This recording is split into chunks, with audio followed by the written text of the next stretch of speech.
Mesdames, Messieurs, bonsoir, bienvenue, je suis ravie de vous retrouver. Nous sommes ensemble pendant une heure de débat pour vous parler de l'emploi, actuellement très malmené par la crise de la Covid.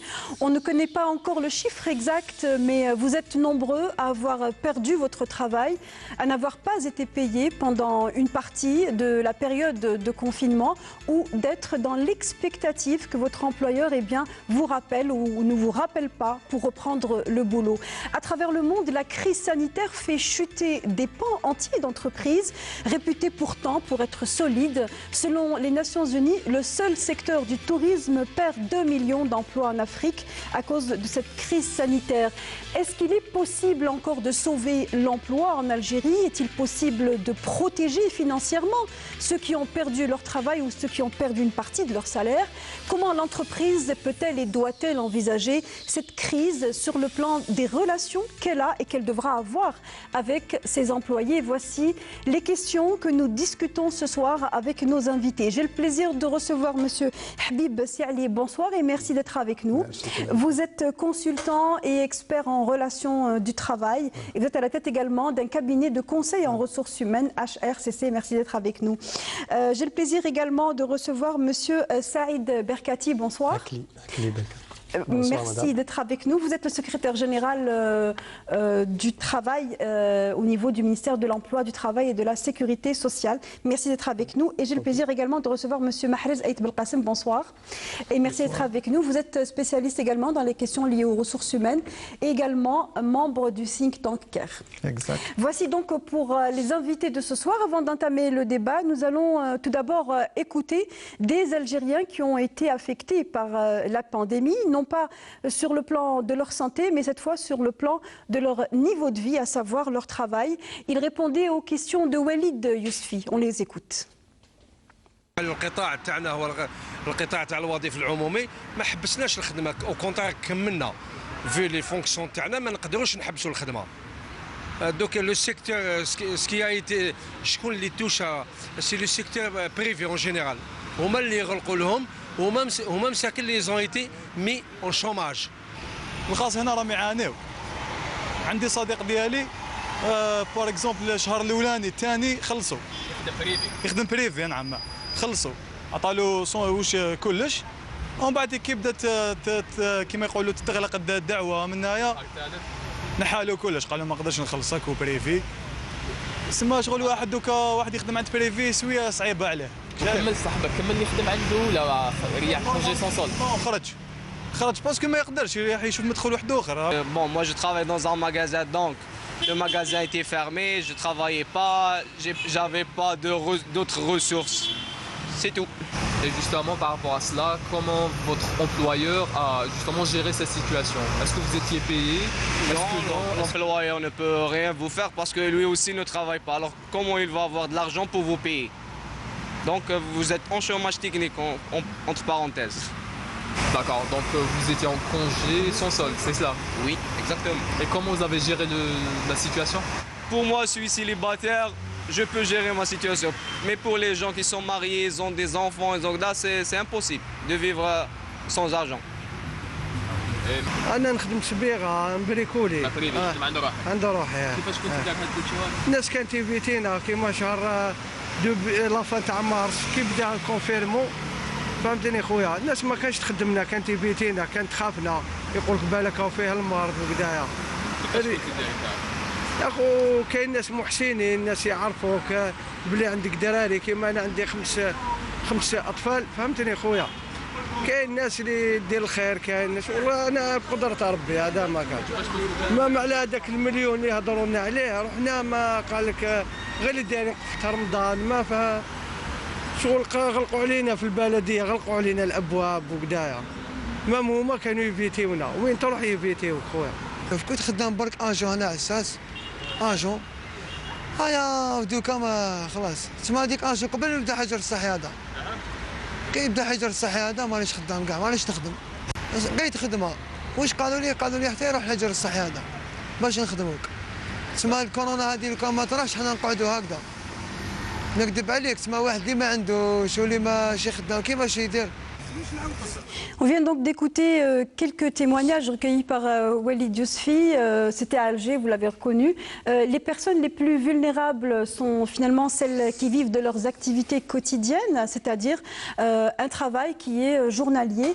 Évidemment, c'est très difficile de quantifier que représentent en termes de chiffres ces personnes-là. Est-ce que le ministère a une idée finalement sur le niveau de précarisation auquel les Algériens sont arrivés à l'issue de ces 3 mois de confinement? Monsieur Berkati. Merci pour l'invitation. Il faut dire dès le début que cette crise, c'est une crise qui a touché le monde entier et c'était une première dans les annales, dans notre économie également. Donc nous n'avons jamais été préparés à gérer cette sorte de crise.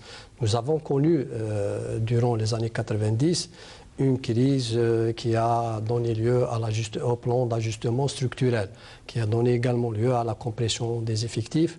Ça a donné lieu également à la création de la CNAC pour la prise en charge et des pertes d'emploi et de la retraite anticipée. Mais cette crise, elle a été liée plus à la santé, mais qui avait un impact sur l'économie et sur l'emploi. Maintenant, pour ce qui est des statistiques, les statistiques actuellement ne sont pas prêtes au niveau national.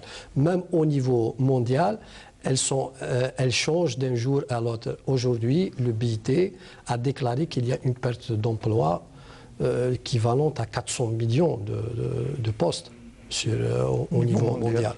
Donc l'impact est là également. Et si la crise évolue dans le temps, s'installe dans le temps, on aura peut-être un impact encore plus lourd. Même si certains pays ont commencé certaines économies ont commencé à regagner vie. À amorcer un redémarrage de leur économie. Mais il y a des secteurs qui ont été touchés à presque 100%. Exemple, pour certains dans le reportage, quelqu'un parlait du tourisme. Donc le tourisme, c'est un secteur qui a été le transport, c'est des secteurs qui ont été touchés de plein fouet. Donc le démarrage également, il est très difficile. Pour ce qui est de l'impact en Algérie, donc il faut dire qu'une partie a été prise en charge par l'État, notamment dans le cadre de la fonction publique. Donc il y a une prise en charge des salaires, donc des rémunérations des fonctionnaires. Donc il n'y a pas eu de perte d'emploi. Le secteur économique public également, il a un peu accusé le coup. Donc c'est des entreprises. On ne sait pas de quelle manière il a accusé le coup aujourd'hui. On va peut-être en parler pour les mesures qui ont été prises dans le secteur économique. Mais en gros, il a accusé le coup. Le secteur privé et surtout le secteur informel, c'est l'un des secteurs qui ont été le plus touchés, surtout les petits commerçants. Donc, est-ce que des analyses, des statistiques, un espèce de sondage a été fait par le ministère pour essayer d'évaluer les pertes justement au niveau de ce secteur que vous décrivez comme étant fragile, le secteur privé notamment, on va dire en parenthèse informel puisqu'on parle de métiers journaliers? On parle du secteur informel, donc il faut également faire la part des choses. Il y a le secteur informel qui concerne le commerce, donc qui ne dépendent pas du ministère du Travail. Mais également le secteur informel qui concerne l'emploi. Pour votre information, donc nous avons, le ministère du Travail a amorcé une enquête concernant les offres d'emploi, donc tout ce qui a trait à la demande et à l'offre d'emploi. Et nous avons constaté qu'il y a quand même une baisse de 44% en matière d'offres d'emploi dans la sphère économique. Au niveau de l'ANEM, ce sont des chiffres, c'est un retour de l'ANEM. Oui, c'est un chiffre de l'ANEM. Donc c'est plus de 40% de réduction et de baisse jusqu'à le mois de mai. Donc le mois de juin n'a pas été inclus, parce qu'on n'a pas encore les statistiques, mais au moins nous avons constaté qu'il y a quand même plus de 40% de baisse en matière d'offres. Donc déjà, si on considère que l'offre est un poste d'emploi potentiellement créé, donc on peut dire qu'il y a déjà plus de 40% de perte d'emploi Oui, en prévision, en quelque sorte, oui. Alors, 40%, c'est le deuxième chiffre qui est avancé, donc, officiellement par le ministère, puisque le premier chiffre a été annoncé ici même, dans ce plateau, 70 000 pertes d'emplois. C'était le ministère de l'Industrie qui le disait, et il parlait des emplois qui étaient liés à son secteur, 70 000 au niveau du secteur de l'industrie, et au niveau de l'ANEM, donc une baisse d'offres d'emploi de 40%. Avant de décortiquer l'impact de cette information, de ces 40%, pour parler encore de cette frange de la société qui est très fragile, de ces gens qui sont des journaliers, est-ce qu'il y a un moyen aujourd'hui finalement de les aider plus que ce qui n'a été fait? Est-ce que l'État a les moyens de venir au secours de ces gens, selon vous, Habib Siali? Oui. La première mesure qui a été prise, celle de l'allocation de 10 000 dinars, apparemment, elle a touché 300 000 personnes. Suivant la déclaration du ministre des Finances, c'est un peu 20 milliards de dinars qui ont été débloqués. Mais 10 000 dinars pour 4 mois, c'est peu. Ça n'arrive pas, il y en a combien? Alors l'allocation des 10 000 dinars, c'était une fois 10 000 dinars, hein. C'était pas 10 000 dinars chaque mois. Hein. Non, c'est une allocation décidée par Monsieur le Président de la République pour cette frange un peu fragile. Même elle a touché pour les fonctions libérales. C'est la direction de l'action sociale qui a pris en charge le recensement avec les communes.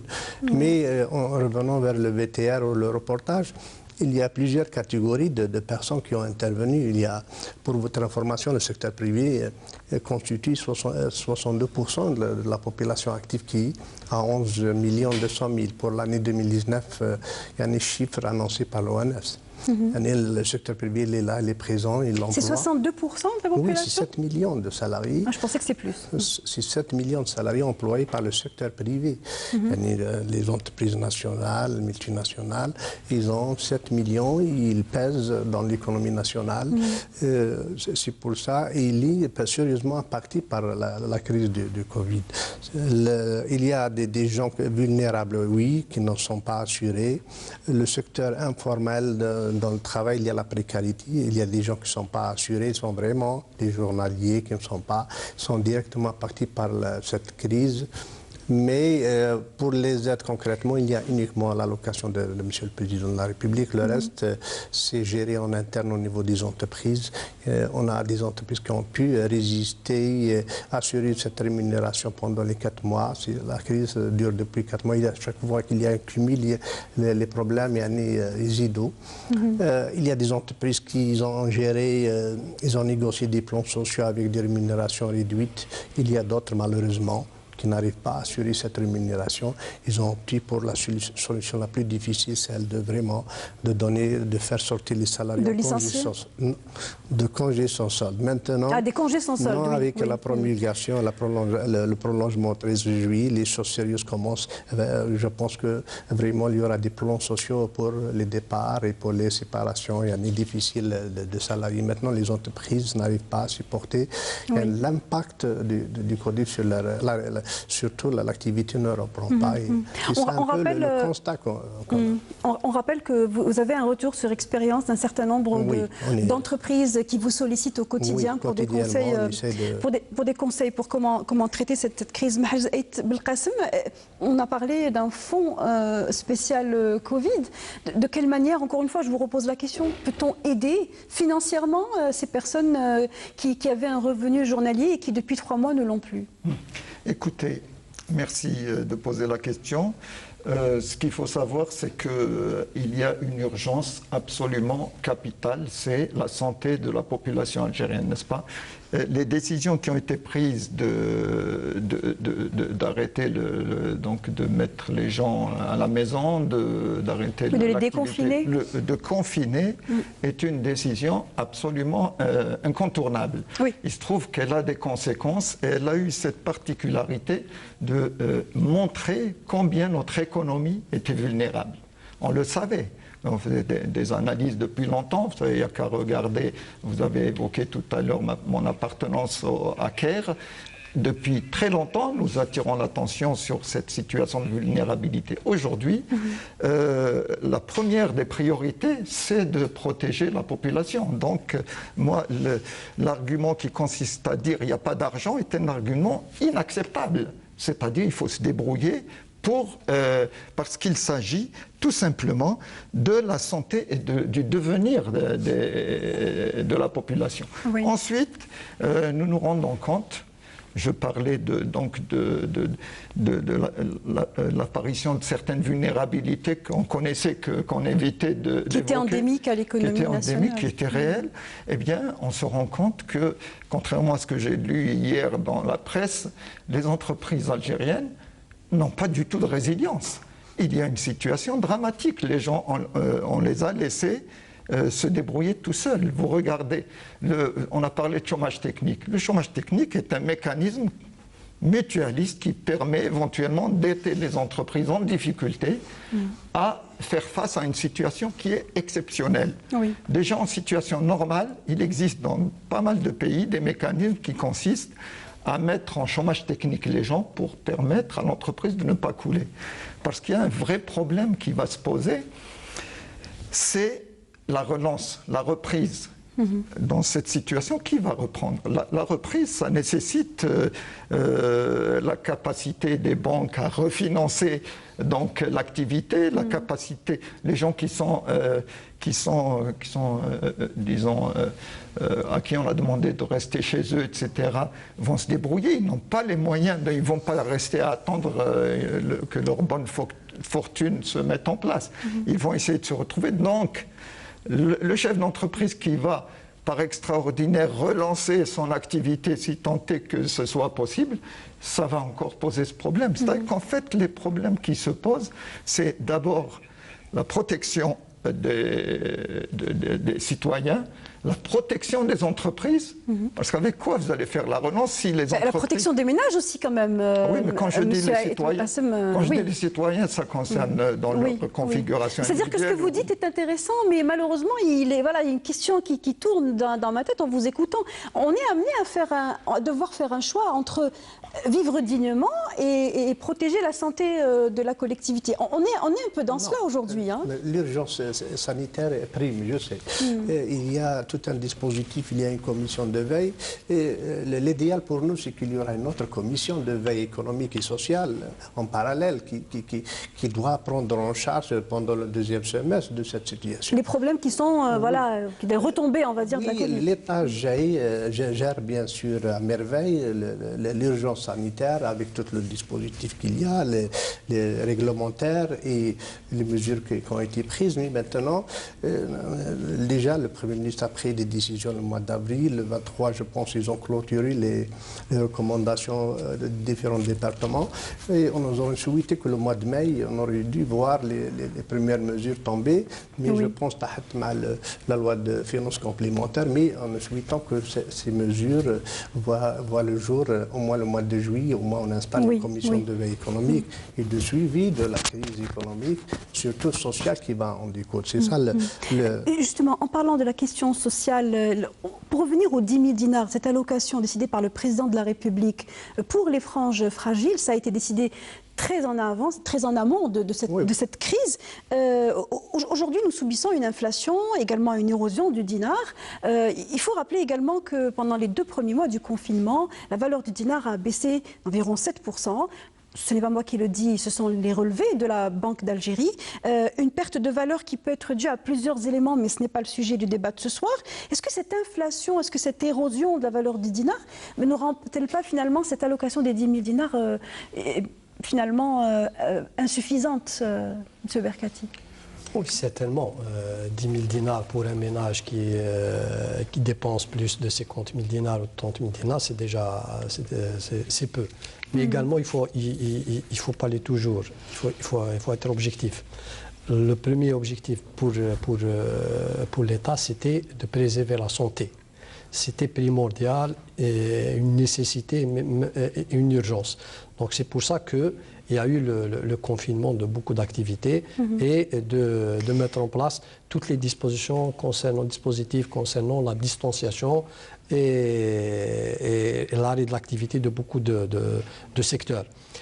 Maintenant, pour la prise en charge, elle reste minime, surtout pour ceux qui avaient déjà, pour les journaliers ou les secteurs qui étaient dans l'informel. j'ai dit que pour les salariés ou les fonctionnaires qui ils étaient pris en charge totalement par l'État. Le secteur économique public a été quand même, il y a eu une prise en charge, même si elle n'a pas été à 100% dans toutes les entreprises, mais quand même il y a eu des mesures qui ont été prises par les partenaires sociaux dans le cadre de la négociation collective, à travers le chômage technique, à travers la réduction des relations de travail, avec une garantie d'un salaire. Peut-être ce n'est pas la totalité des salaires pour certaines entreprises, mais quand même il y a eu une certaine garantie. Pour les petites entreprises du secteur privé, notamment dans certains secteurs qui ont connu l'arrêt total de leur activité. Donc il n'y avait plus de revenus, ni pour le salarié, ni même pour l'employeur. Donc ces secteurs ont été touchés de plein fouet et l'État a pris en charge, a compensé une partie de la perte de ce revenu à travers cette indemnité d'aide de 10 000 dinars. Certes, elle n'est pas suffisante, surtout que la crise a quand même on est dans le 4e mois. Alors justement, Monsieur Berkati, vous le disiez, il y a une aide et il faut également rappeler que l'ancien ministre des Finances a indiqué que parmi les 70 milliards de dinars qui ont été dédiés à la lutte contre la propagation de la Covid-19, pas seulement 20 milliards de dinars ont été consacrés eh bien, à l'indemnisation des travailleurs qui sont restés chez eux, qui sont restés en fait sans salaire, qu'ils aient été en congé sans solde ou autre. Habib Sali, est-ce que vous pensez que c'est un montant qui est suffisant, encore une fois, pour venir eh bien, en aide à ces gens-là? Le 20 milliards, c'est un montant, je pense qu'il ne peut pas suffire pour faire face au retard de paiement de salaire ou bien d'aider les 7 millions de salariés du privé. Le privé et l'emploi sur 7 millions de personnes, mais y compris les entreprises publiques. Du secteur économique sont impactés. Il arrive à supporter, Monsieur l'inspecteur général du travail, mais c'est difficilement. Les entreprises. Mais les salaires sont donnés au niveau du public. Oui, il arrive à supporter, mais leur trésorerie connaît qu'il y a vraiment des difficultés. Mais le montant 20 milliards, pour moi, il concerne uniquement les 10 000 dinars décidés par le président de la République sur l'allocation. Mais pour y faire face, surtout le premier semestre, c'est parti. Il est vraiment parti pour les entreprises. Maintenant, on doit faire tout pour que le deuxième semestre, il y ait une relance. Et vraiment, il faut une enveloppe, il faut vraiment des subventions importantes. Il faut mettre les moyens. Il faut mettre les moyens des subventions aux entreprises. Oui, sur ce point, moi je pense que cette mesure d'urgence qu'a constitué le versement d'1 million de centimes, c'est ça, 10 000 dinars en fait. De 10 000 dinars. Je suis un vieux, donc je continue à compter en centimes. Mais non, vous n'êtes pas vieux. Donc 10 000 dinars, je refuse de penser que c'est une politique publique. C'est une réaction à chaud parce qu'il fallait faire face à une situation exceptionnelle. Mais elle attire l'attention sur la nécessité de mettre en place des mécanismes de protection des travailleurs. Donc on parle de 7 millions, un peu plus, de 7 millions de travailleurs dans le privé. Il y a moyen de mettre en place un mécanisme, je crois que le ministère du Travail est interpellé pour essayer de proposer des mesures. Et il ne faut pas avoir peur d'oser. Vous savez, il ne faut pas avoir peur d'oser, il ne faut pas avoir peur de remettre en cause les mécanismes qui ne fonctionnent pas, qui ont fonctionné parce qu'ils répondaient à une situation qui n'est plus de mise. Aujourd'hui, aujourd'hui, ce qu'on appelle l'État-providence, il a vécu. Pourquoi? Parce que l'économie rentière ne peut plus répondre à cette possibilité. Et donc, il s'agit de réfléchir à des mécanismes. Je parlais tout à l'heure du chômage technique. Beaucoup d'entreprises sont en mesure de contribuer, mais pas seules et pas longtemps. Donc il faut tenir compte. Quelle est l'entreprise, quel que soit son pouvoir, ses capacités, sa trésorerie qui pourrait tenir un semestre en ne finançant que les charges fixes. Ce n'est pas possible. Donc il y a des mécanismes qui existent par ailleurs, il faut les mettre en place. Mais il ne faut pas oublier que le tissu industriel de notre pays est composé essentiellement de TPE, de PME, de très petites entreprises, et que celles-ci sont dans la situation, pas de plan de charge, pas d'argent. Ils se retrouvent eux-mêmes, les chefs d'entreprise eux-mêmes se retrouvent dans la situation du salarié. Vous avez parlé de chômage technique. Hein. On va rentrer un peu dans la législation parce que c'est un peu ça, le droit de l'employé, du travailleur. Ce n'est pas uniquement le salaire, c'est aussi ses droits en tant que travailleur. Est-ce que le chômage technique est assuré pour les sociétés à capitaux publics aussi de la même manière aux entreprises à capitaux privés, Monsieur Berkati? Monsieur Aït Belkacem fait référence à la CNAC. Il a été le premier DG de la Caisse nationale d'assurance chômage. En l'état actuel de la législation algérienne, il faut parler que on n'a pas cette notion de chômage technique. Le chômage technique, c'est une notion qui est négociée au niveau de l'entreprise. On parle plus de chômage, d'assurance chômage. L'assurance chômage, c'est une autre étape. On est dans l'étape de la perte d'emploi. Dans la perte d'emploi, le dispositif d'assurance chômage, il est actif et la CNAC le prend en charge de manière normale. Vous voulez dire que les gens qui sont licenciés, qui perdent leur travail, sont pris en charge par la CNAC? Pour raisons économiques, ceux qui remplissent les conditions prévues par les textes de 1994. Selon des conditions bien précises, bien sûr. Hein. Et quelles sont ces conditions? C'est le nombre d'années d'activité, le nombre d'années d'ancienneté, le paiement de la cotisation, la nature de la mesure économique ou de la difficulté économique, la nature de la leçon de travail, est-ce qu'elle est à durée déterminée ou à durée indéterminée. Donc il y a tout un dispositif qui a été mis en place à partir de 1994. Concernant le volet social, la perte d'emploi pour des raisons économiques de façon involontaire, qui a donné lieu à la création de la CNAC et la mise en place du dispositif de la retraite anticipée.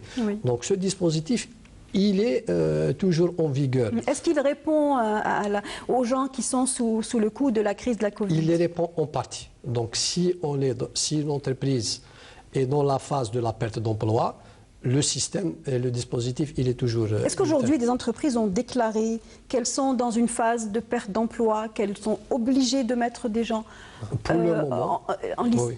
Pour le moment, pour la CNAC, elle n'a reçu aucun dossier concernant la perte d'emploi. Il y a des raisons peut-être objectives. Il y a des entreprises qui ne marchent pas légalement au dispositif de la CNAC. Il y a des dispositifs, il y a des entreprises qui sont allées vers peut-être le départ volontaire.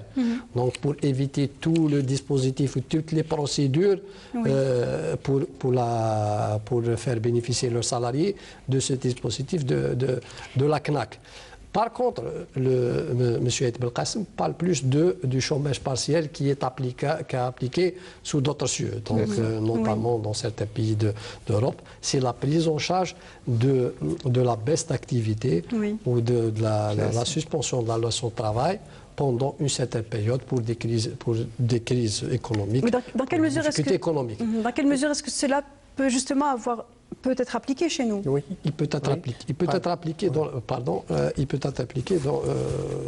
si les pouvoirs publics décident, premièrement, de confier cette mission peut-être à la CNAC ou à un autre organisme qui va prendre en charge la perte de rémunération totale ou partielle des salariés pendant une période qui sera déterminé. Mais en l'état actuel de la législation, ce dispositif n'existe pas. Donc il faut l'imaginer peut-être, il faut le mettre en place. En fait, c'est ce que je voulais dire quand j'ai dit il faut oser. Il ne faut pas avoir peur de remettre en cause les mécanismes qui ne fonctionnent plus et qui sont budgétivores. Donc, je pense par exemple à la caisse d'assurance chômage, je me souviens, elle a été créée en 95, enfin juridiquement en 94, mais elle a été mise en place à partir de 95, et elle répondait à un besoin spécifique, faire face à la destruction de quelques 400 000 emplois nécessités par le programme d'ajustement structurel. Or, aujourd'hui, il y a des scories de l'ancien système qui sont toujours là et qui bloquent l'accès à l'assurance chômage. Pourquoi? Parce que ça coûte plus cher, parce qu'il faut payer des cotisations d'ouverture de droit, parce que... Il y a toute une série de choses. Et donc, il faut faire un aggiornamento, quoi. Il faut modifier les textes pour leur permettre... Moi, je suis triste quand je constate qu'à un moment où on a besoin de la CNAC, personne ne recourt à la CNAC. Pour moi, c'est pas compliqué. Je vais poser une question très simple, parce que la CNAC détient les fonds nécessaires et suffisants pour pouvoir venir répondre à un plan de financement comme cela. Vous m'auriez posé la question en 2004, oui, à la date où je suis parti, j'aurais dit oui. Pas le mieux placé, effectivement. Habib Sali, on sait qu'à un moment donné, il y a eu une solidarité entre caisses et que la CNAC aurait financé une partie du déficit de la caisse, la CNR. Oui.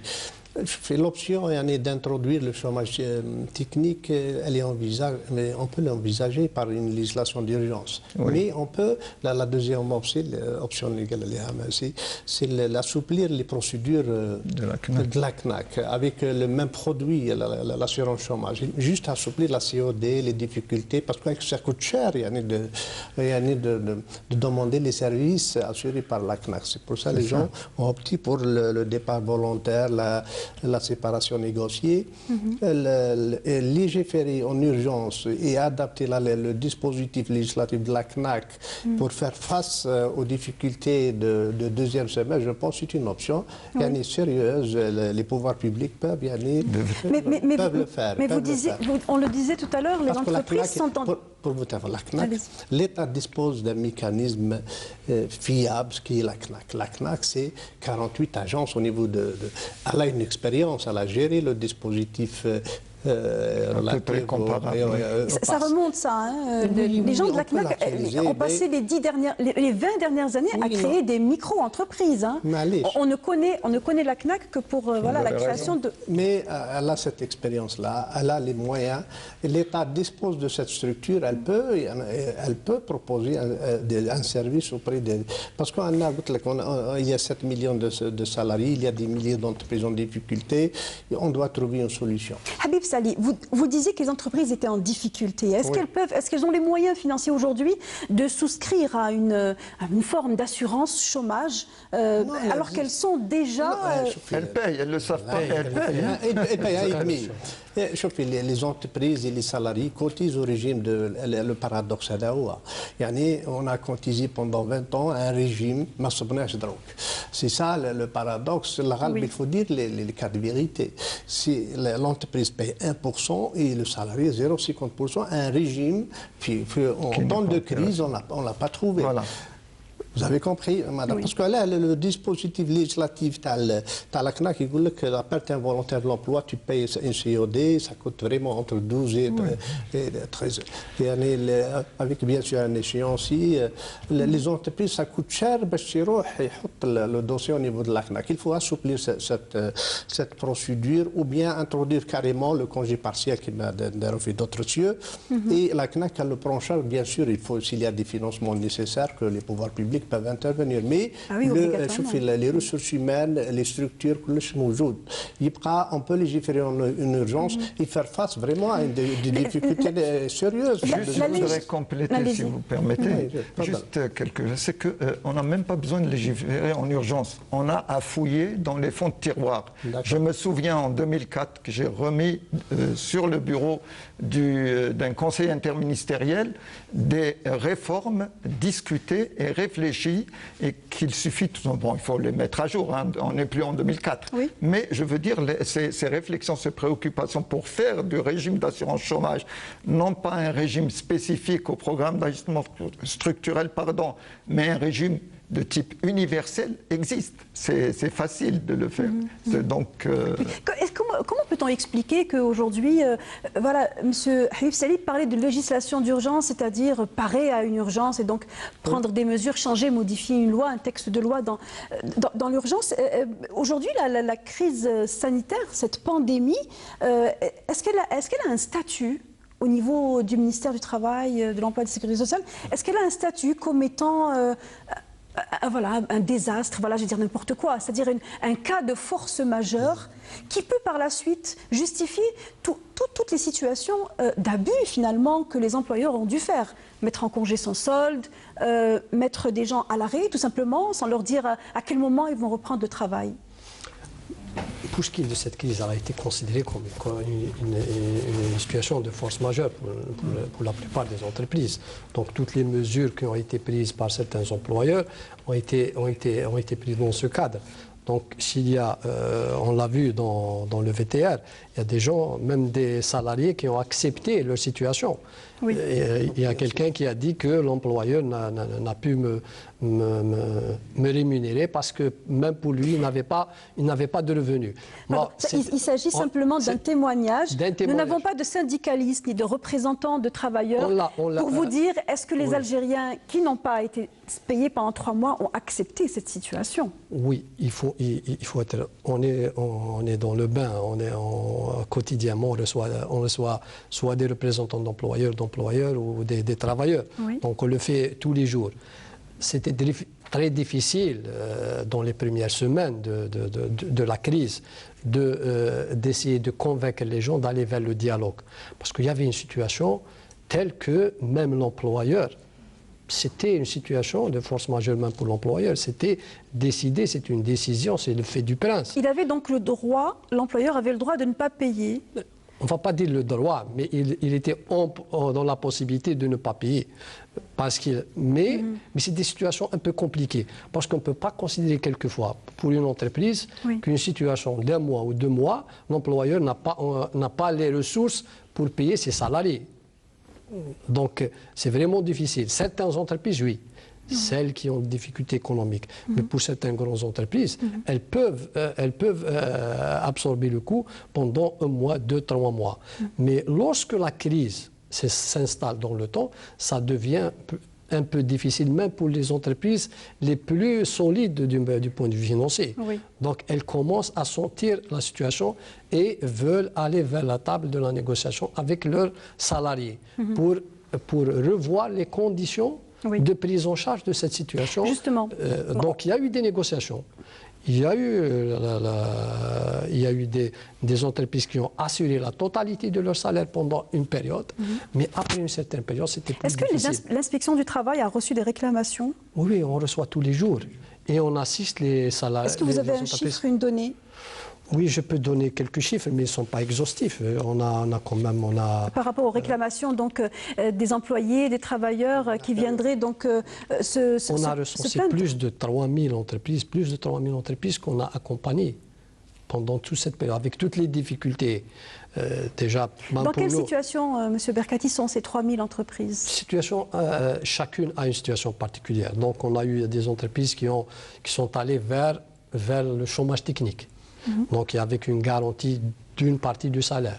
Il y a d'autres entreprises qui ont mis en œuvre d'autres mesures. Le congé anticipé, les reliquats de congé. Il y a des entreprises dont la trésorerie était difficile, donc sont allées vers le congé sans solde. Donc ils avaient préservé l'emploi. L'objectif était de préserver l'emploi, mais de ne pas garantir le salaire pendant 1 mois ou 2 mois. Ils avaient, pour certaines entreprises, croyaient que la crise peut-être ne va pas durer longtemps. Donc 1 mois, 2 mois, c'était... Mais justement, là, on se projette justement dans il semblerait, dans une crise qui va durer dans le temps, en tout cas pour le mois de juillet, au vu en tout cas du nombre de cas recensés par jour. Il semblerait que la situation ne va pas se calmer tout de suite. Alors, je rappelle à un téléspectateur qu'il y a un siège vide d'ici ce soir, et ce siège était destiné à un représentant du patronat. Nous avons invité un représentant de la CEIMI, qui est la Confédération des entreprises de la Mitidja. Ils ont malheureusement décliné notre invitation. Mais nous avons tout de même enregistré des interviews avec 3 chefs d'entreprise. Rafiq Hamidesh, qui était confiné longtemps à Blida, est allé à leur rencontre et leur a posé des questions sur leur situation et surtout sur le rapport qu'ils ont et qu'ils vont devoir avoir avec leurs salariés, comment ils ont géré la situation. On écoute les interviews filmées et les questions posées par Rafiq Hamidesh. Durant le confinement, l'entreprise a fait tout son possible et son nécessaire afin de garantir le salaire aux 200 employés. Cette démarche a des répercussions, c'est-à-dire que pendant 2 mois d'inactivité, l'entreprise a cumulé des charges considérables. Certes, l'entreprise garantit le salaire pendant ces 2 mois, mais il aurait été difficile pour nous d'envisager d'aller au-delà de ces 2 mois, tout simplement par manque de trésorerie. Non, les personnes confinées, moi je dirais une chose, c'est-à-dire les personnes confinées, c'est des gens qui n'ont pas choisi d'être confinés. C'est des gens, c'est des travailleurs, c'est des gens qui ont l'habitude de travailler, ils n'ont pas choisi cette situation. Nous, on a, par rapport aux doléances du médecin de la société, il a vu que c'était nécessaire que ces gens-là partent en confinement. Et je pense que c'est tout à fait normal que nous, on puisse leur garantir le salaire le plus normalement possible. On a eu la chance d'avoir, disons, affaire à une quinzaine de personnes. Et je pense que la santé n'a pas de prix. La santé n'a pas de prix. On a préféré les confiner, les payer qu'autre chose. Bon, la différence de salaire, s'il y a différence de salaire, c'est par rapport au poste, par rapport à la fonction de chaque personne. Mais faire la différence entre des personnes qui n'ont pas travaillé et des personnes qui ont travaillé, non. Par contre, les autres, ils ont été motivés après. On ne leur a pas dit avant, mais après, on leur a donné ce qu'on appelle des primes de rendement. Et je pense que c'est tout à fait logique de faire ça. C'est des gens qui ont risqué, entre guillemets, ils ont risqué leur vie. Hein. Je dirais qu'ils ont risqué leur vie dans une période qui était très difficile. Ils ont travaillé 2 fois. Bien sûr, ils ont travaillé dans, pratiquement le double, puisqu'on a reçu la quantité du blé pendant, on va dire, presque une décade, on a reçu la quantité doublée de blé par rapport à d'habitude. Alors, avec un personnel un peu réduit, c'est tout à fait normal que ces gens-là ont travaillé plus. Alors, logiquement, s'ils travaillent plus, ils doivent gagner plus. Et je pense, c'est ce qu'on a fait, et je pense que tout le monde est satisfait. Sinon, les autres salariés confinés, ils ont perçu leur salaire normalement. Normalement, le plus normalement possible. Je vous ai dit tout à l'heure que, heureusement pour nous, on avait affaire uniquement à une quinzaine de personnes. Parce que, sincèrement, si c'était un peu plus, peut-être qu'on ne pourrait pas garantir tous les salaires. La société compte une vingtaine d'employés permanents et une quarantaine de consultants intégrateurs à temps partiel.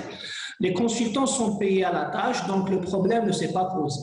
L'entreprise n'a pas à payer des salaires pour cette catégorie de personnel s'ils n'ont pas travaillé. Par contre, pour les employés salariés à temps plein, nous avons plusieurs catégories. Donc, comme je vous ai dit tout à l'heure, les ingénieurs développeurs, ceux-là, ils ont bien travaillé, ils ont travaillé de chez eux. Et honnêtement, comme je vous ai dit, on a bien avancé grâce aux outils de télétravail et surtout grâce à la prédisposition de ces employés pour cette façon de travailler et à la nature de leur travail. L'expérience a été très positive, la productivité a bien augmenté et ces employés ont perçu leur salaire normal. Alors pour les autres, administration, commerciale, logistique, cette catégorie n'a pas pu travailler. Et surtout après le confinement de la wilaya de Blida, vous savez, où nous avons été en confinement total, ceux-là aussi ont consommé leur reliquat de congé et ont été payés normalement. Il faut noter que même les employés qui n'avaient pas de reliquat ont consommé de leur congé de l'année en cours, même par anticipation. En conclusion, quelle que soit la situation de l'employé, il a perçu son salaire sans retard ni ponction. Cela, bien sûr, la trésorerie de l'entreprise a pris un coup dur quand même. Parce qu'il n'y avait pas de rentrée d'argent, il y avait uniquement des sorties. Voilà. Notre secteur, actuellement, en temps normal, il n'offrait pas beaucoup de perspectives de développement, car l'écosystème en place, pour ne pas dire qu'il est hostile, il ne permet pas l'éclosion du génie algérien dans ce domaine, alors que dans d'autres pays, c'est vraiment le levier de toute l'économie. Pour vous dire que beaucoup d'entreprises dans notre secteur sont fragiles. Actuellement, il y a des entreprises qui ont mis la clé sous le paillasson. Il y a 3 mois, ce n'était pas possible de supporter la charge des salaires. D'autres comme nous ont pu supporter la crise, mais ça ne peut pas durer éternellement. Donc, effectivement, nous avons des demandes à faire au pouvoir public pour pouvoir maintenir ces entreprises-là, sachant que ces entreprises, la majorité sont des entreprises fragiles. Voilà, le dernier intervenant était donc le président du GAN, le groupement algérien des acteurs du numérique. Et c'est intéressant parce qu'on a vu un petit peu avant un acteur dans l'agroalimentaire, un autre qui est dans le domaine du cosmétique. Les acteurs qui sont dans le numérique, on a tendance à croire que cette période de confinement leur a réussi. Et pas tant que ça, puisque voilà, vous l'avez écouté, il disait que un bon nombre d'acteurs fragiles ont dû donc disparaître et mettre la clé sous le paillasson.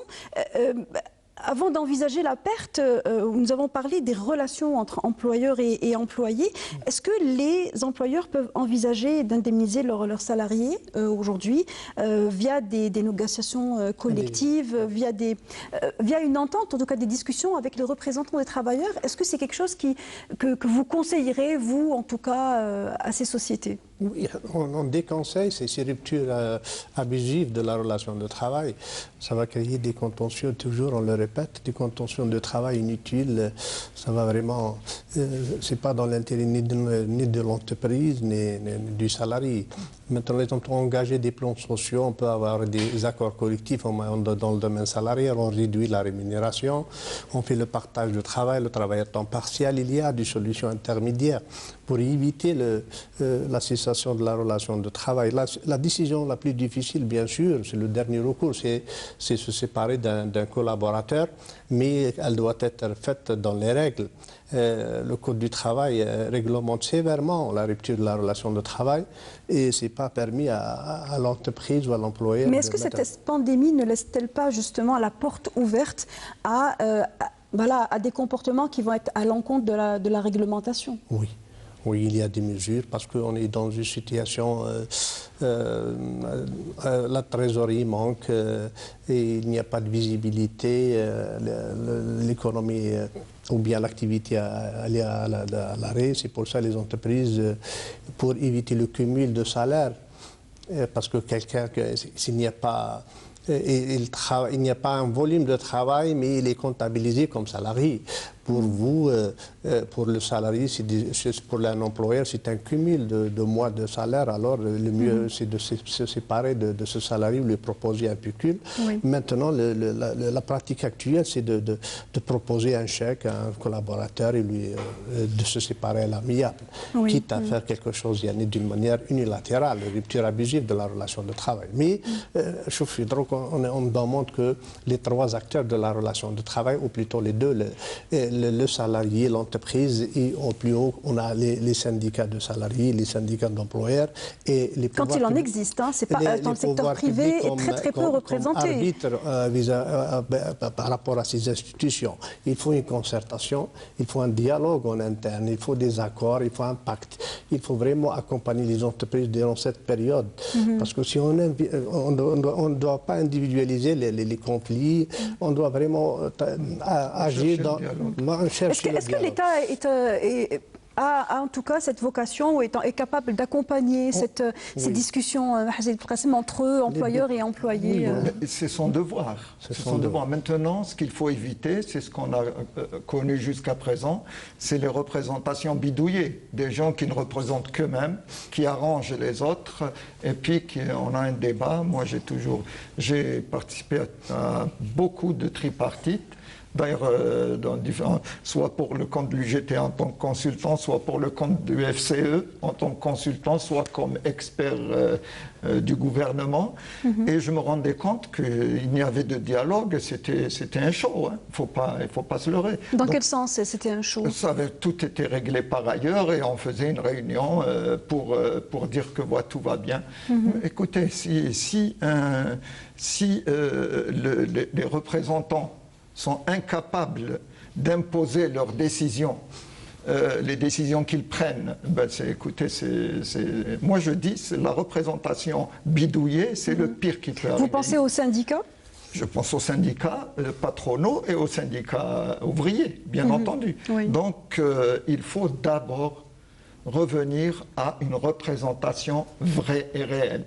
n'est-ce pas? Mais celle-là, vous l'avez dit, est-ce que l'État doit, est-ce que peut? L'État doit le faire. C'est ça. Se préoccuper de la représentation des partenaires sociaux, c'est une des missions de l'État. Et qu'est-ce que l'État attend, selon vous, Monsieur Berkati? Vous représentez une partie, en tout cas, de l'État. Qu'est-ce que l'État attend dans ce sens? Est-ce qu'il attend qu'il y ait réellement plusieurs entreprises qui déclarent faillite, ou bien qu'il y ait une inspection de travail débordée par des réclamations de perte d'emploi? Quel peut être cet élément déclencheur? Je vais parler sur deux niveaux. Le premier niveau, c'est au niveau national. Donc il y a eu des consultations, il faut le dire. Il y a eu des consultations qui ont été ouvertes au niveau national. Donc même le ministère du Travail a fait partie de ces consultations. Donc il a invité toutes les organisations patronales et toutes les organisations de travailleurs représentatives au niveau national. Ils ont discuté de cette question des effets du Covid sur l'économie notamment. Et dont le FCE a été partie prenante et les représentants des travailleurs. Au niveau sectoriel également, il y a eu un dialogue social. Donc chaque secteur a été instruit à l'effet d'ouvrir le dialogue avec les représentants des travailleurs, les représentants des organisations professionnelles des employeurs par chaque secteur.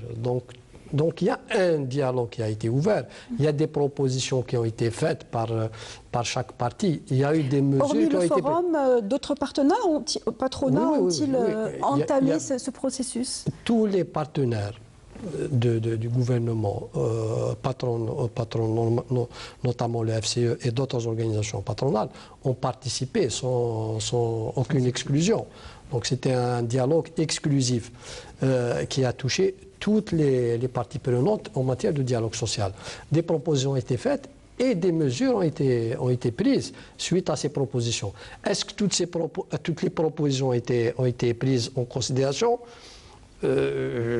J'admets que non. Parmi ces propositions, il y a eu la question d'allègement en matière de sécurité sociale, en matière d'impôts. Il y a toutes des mesures qui ont été prises par les services des impôts, par les services de la CNAS, par les services de la CAS. Vous parlez des reports sur le paiement donc le fait de ne pas...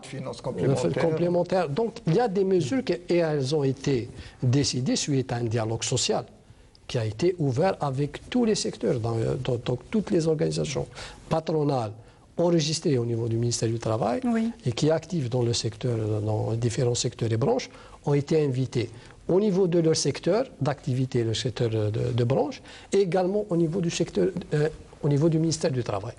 Ils ont fait partie également de certains groupes de travail qui réfléchissent sur cette question. Donc le dialogue n'a pas été rompu. Et le résultat de ce dialogue a été pris en considération pour la prise en charge de certaines mesures. Peut-être que les mesures qui ont été prises n'ont pas été suffisantes, oui, mais la réflexion est toujours en cours. Donc peut-être qu'il y aura des mesures qui vont être prises. Le gouvernement, l'État va prendre au moment opportun. Au niveau entreprise, il faut le dire, je l'ai déjà dit que pendant les premières semaines, il y avait quand même des réticences, il y avait des problèmes d'acceptation de la situation. Mais après 3 ou 4 semaines, nous avons senti que les partenaires, que les travailleurs et les employeurs sont assis autour d'une table de discussion. Ce n'était pas toujours évident, ce n'était pas toujours le cas dans toutes les entreprises, mais beaucoup d'entreprises sont arrivées à des accords collectifs dans le cadre de la négociation à mettre en place un dispositif de prise en charge.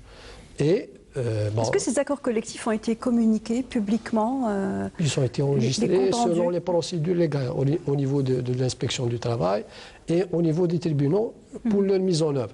Donc il y a beaucoup d'entreprises. Je pose la question à la place des téléspectateurs qui sont sûrement affiliés à des syndicats qui sont peut-être pas au courant. Même s'ils ne sont pas affiliés à des syndicats, la loi permet qu'il y ait une négociation entre l'employeur et des représentants élus pour la circonstance. Donc il y a eu quand même des accords. Il y a eu également des décisions unilatérales et abusives de certains employeurs, et sur lesquelles nous avons intervenu directement à travers, premièrement, le fait d'essayer de renouer le dialogue pour arriver à une situation où d'aller vers la verbalisation et des sanctions pénales à l'encontre des employeurs qui n'ont pas appliqué la loi. Est-ce que les inspecteurs ne sont pas confinés? Est-ce qu'ils vont dans les entreprises pour contrôler, vérifier la situation des salariés? De quelle manière Parmi les catégories de personnel qui ont été exclues en sus de celles qui sont prévues par le décret, donc les catégories de personnel qui n'ont pas été concernées par le confinement, notamment la santé, les services de sécurité, il y a une instruction interne de M. le ministre. Donc les inspecteurs du travail n'étaient pas concernés par le confinement. D'accord. Donc nous avons continué à travailler normalement, même difficilement, parce que nous avons été concernés par quand même une partie de notre personnel qui était... Et moins 50%. Moins 50%. Les fameux moins 50%. La distanciation, nous avons été, nous avons ressenti les effets du manque de transport public. Oui. Mais quand même, nous avons continué notre activité. Et nous avons accompagné les entreprises. Et il nous reste environ 1 minute, me dit-on, 2 minutes dans l'oreillette pour poser une dernière question à vous, Monsieur Maher Belkacem. Quelles sont, dans le cadre de ces décisions qui devraient intervenir pour soulager d'une part l'entreprise et garantir les droits des salariés, quelles sont les mesures qui devraient être prises en application rapidement dans l'urgence? Je crois, au-delà de ce qu'on a dit à propos de la protection des citoyens, des ménages, comme vous disiez, de la protection des travailleurs du secteur privé, du secteur public, du secteur informel. Il y a quand même un pourcentage important de travailleurs. Et bien, au-delà de ça, il y a une réflexion importante à prendre en charge. Elle concerne la viabilité des entreprises. Vous savez, aujourd'hui, le Code du commerce algérien ne connaît que 2 situations. Une entreprise qui fonctionne, une entreprise qui doit déposer son bilan. Oui. Il n'existe pas de mécanisme pour sauvegarder des activités. Comment voulez-vous relancer l'activité si, avec tout ce que les entreprises vivent actuellement, la plupart vont devoir déposer un bilan? Vous savez, dans d'autres mécanismes, il existe dans le Code du commerce français, dans le Code du commerce américain, le fameux Chapter 11, etc., des mécanismes qui permettent donc d'accompagner des entreprises en difficulté. Et Dieu sait si elles sont en difficulté actuellement. Oui. Aux États-Unis, les États-Unis ont connu quand même un niveau record de mise en chômage. En plus, les États-Unis, contrairement à ce qu'on pense, c'est un pays qui n'est pas forcément protecteur pour ces entreprises. L'urgence des urgences, c'est protéger l'entreprise pour sauvegarder les emplois, pour aussi garantir la paix et le climat social sain. Ces 3 objectifs maintenant sauver l'entreprise, sauvegarder les emplois et garantir un climat social. On aimerait bien que le 2e semestre, c'est bien sûr la relance, pas des conflits sociaux, des mouvements sociaux. On n'a pas besoin de ça. C'est sauver l'entreprise, l'accompagner, sauvegarder les emplois bien sûr et la paix sociale dans le cadre de la concertation. Merci infiniment. C'était le dernier mot de ce débat dédié aux relations entre employés et employeurs, des relations difficiles marquées par la crise sanitaire. J'avais plaisir pour ce débat de recevoir M. Habib Seali, spécialiste et consultant en code de travail et en relations de travail. Merci à vous, M. Akli Berkati, inspecteur général du travail au ministère du Travail, de l'Emploi et de la Sécurité sociale. Et merci à vous, Maher Belkacem, spécialiste dans les questions des ressources humaines et membre du think tank CARE. Voilà, c'est la fin du débat. Merci d'avoir suivi jusqu'au bout. Revoyez le replay sur la chaîne YouTube de Canal Algérie, mais aussi en direct sur la page Facebook de la chaîne. Très bonne soirée à tous et à mercredi prochain.